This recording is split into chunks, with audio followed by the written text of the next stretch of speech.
Animation and sentience enchantments. Animation magic goes beyond levitation. Instead of moving an object from A to B, these enchantments grant behavior, purpose, sometimes judgment. Think of it as the difference between pushing a chair and telling the castle to wake an army. Piertotum Locomotor is the clearest on-screen example. In Deathly Hallows Part 2, McGonagall animates statues and armor to defend Hogwarts. They don't slide, they march into formation, guard battlements, and respond to orders. That's more than force, it's programmed intent. We actually see the same branch of magic all the way back in Philosopher's Stone. To protect the stone, Professor McGonagall set a giant wizard's chess challenge in which the pieces fought for real. The spell name isn't given, but the effect, objects carrying out complex instructions, matches the logic of Piertotum Locomotor. It shows she had mastered this kind of enchantment long before the final battle. Then there are the moving staircases and shifting corridors. Hogwarts constantly shifts. There are 142 staircases that can move or trick you, and many doors open only if you know how to approach them. The Room of Requirement even creates a door when truly needed. Those behaviors feel like standing instructions the castle keeps executing, not one-off spells. That's why these spells read as ancient. They don't move matter, they install behavior. Deathly Hallows enchantments. The Deathly Hallows are 3 legendary artifacts bound by enchantments unlike anything else.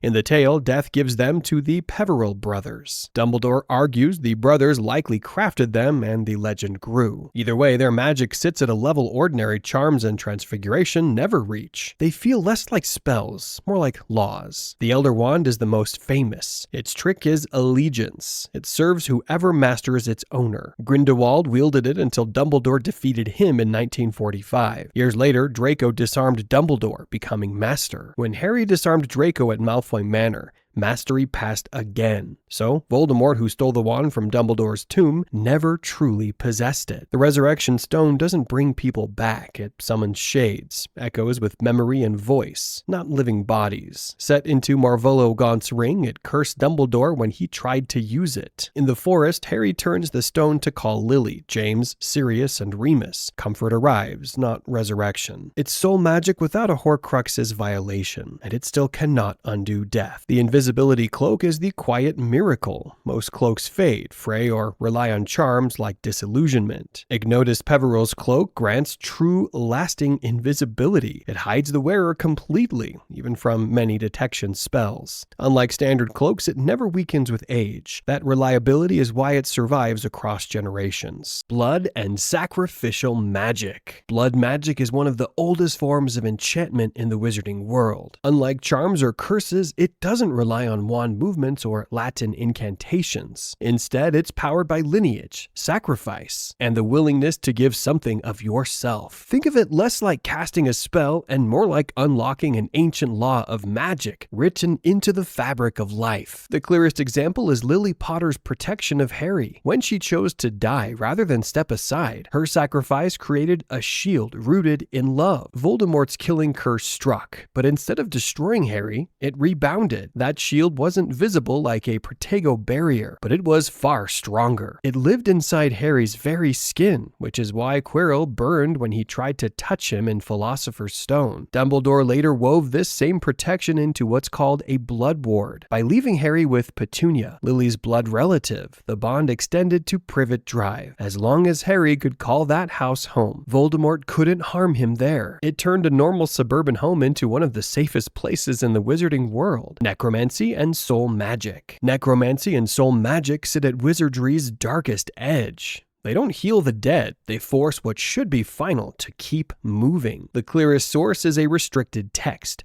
Secrets of the Darkest Art, which describes methods Hogwarts won't teach and the Ministry bans outright. A Horcrux is the textbook example. It requires murder to tear the soul, a deliberate spell to sever it, and a chosen vessel to house the fragment. The payoff is a kind of anchored existence. As long as the Horcrux survives, the wizard cannot truly die. The cost is catastrophic. Splitting the soul damages the maker in ways no charm can repair. It's why Voldemort's humanity withered, even as his body sought immortality. Inferi are different. They aren't resurrected loved ones. They're corpses reanimated by dark magic. and controlled like puppets. They feel no pain, don't think, and attack on command. Voldemort filled the seaside cave with them to guard the locket. Regular jinxes barely slow them, but fire is their counter. Flames drive them back and break the enchantment's grip. Here's the key distinction. Nothing in wizardry truly brings the dead back. The resurrection stone summons shades.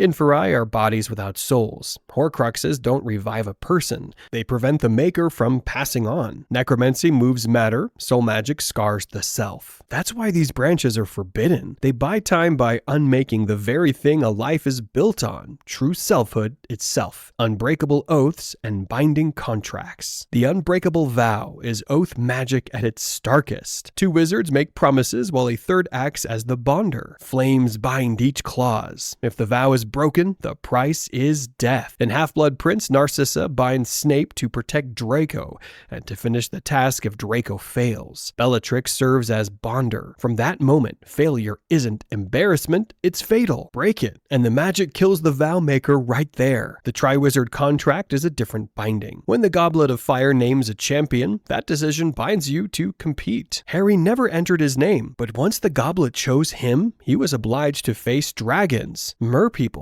and the maze. It doesn't kill you for refusal the way an unbreakable vow does, but it compels participation, and you can't sidestep the consequences. Wizard oaths differ from goblin agreements. Goblins enforce ownership and repayment by custom, like disputes over the sword of Gryffindor. But wizard oath magic hard codes compliance. A goblin contract can be argued. An unbreakable vow cannot. One is law that bites, the other is a fuse already lit. Tracking, taboos, and dark curses. A taboo turns a word into a tripwire. In Deathly Hallows, Voldemort jinxes his name. Say Voldemort, and the spell pings your location and weakens protections. Hence the Snatchers catching the trio after Harry slips. It isn't a map, it's a beacon that pierces magical privacy. Compared to Hominum Revelio, which detects people only within range, the taboo fires across distance the instant the word is spoken. Mors Mordra conjures the Dark Mark, a skull with a serpent tongue, branding scenes of terror and signaling Death Eaters. That differs from the mark on their forearms, which Voldemort uses to summon them. One is a public sign, the other a call. Cursed objects are the portable form of dark curses. The opal necklace at Borgin and Burke's nearly kills Katie Bell. Marvolo Gaunt's ring bears a lethal hex that withers Dumbledore's hand, and would have killed him without Snape's countermeasures. Slytherin's locket drains will and amplifies fear. These magics don't just injure, they stalk, mark, and pry open defenses like a hunter finding seams in armor. Time and fate magic. Time magic is dangerous because small changes ripple everywhere. The Ministry issued time turners under strict rules.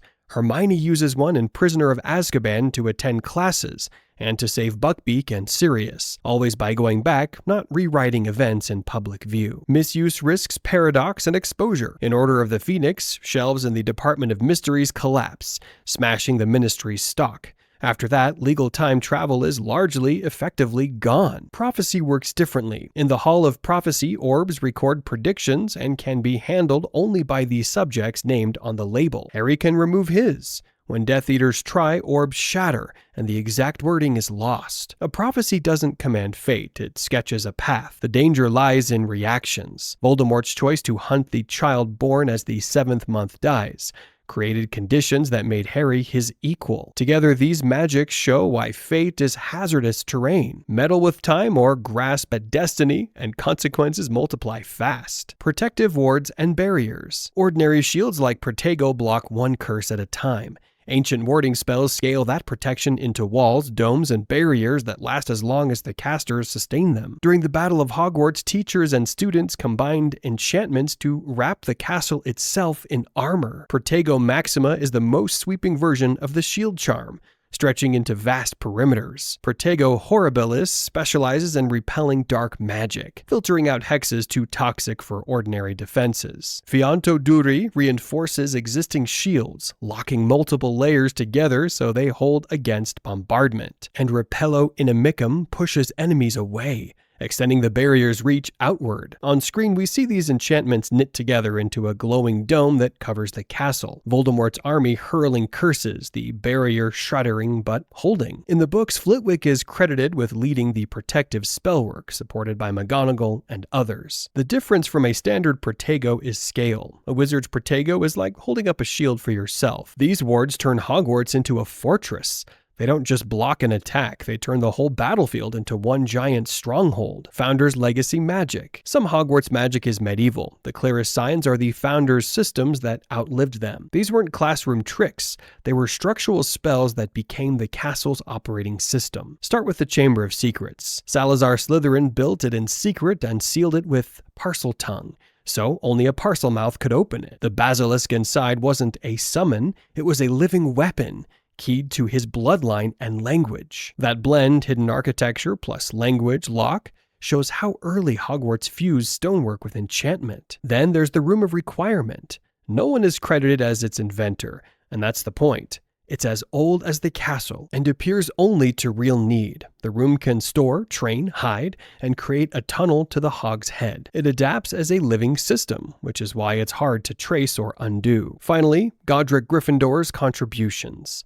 Originally his own hat, it was enchanted by all 4 founders to keep sorting students after their time. It listens, weighs character, and decides house placement. The Sword of Gryffindor is goblin-made, but forever tied to the house. It presents itself to any true Gryffindor in need, often through the hat itself. Because goblin silver absorbs what strengthens it. The sword drank in basilisk venom in the Chamber of Secrets, and became one of the few weapons capable of destroying Horcruxes. Together, these magics show Hogwarts as a living artifact, executing medieval code.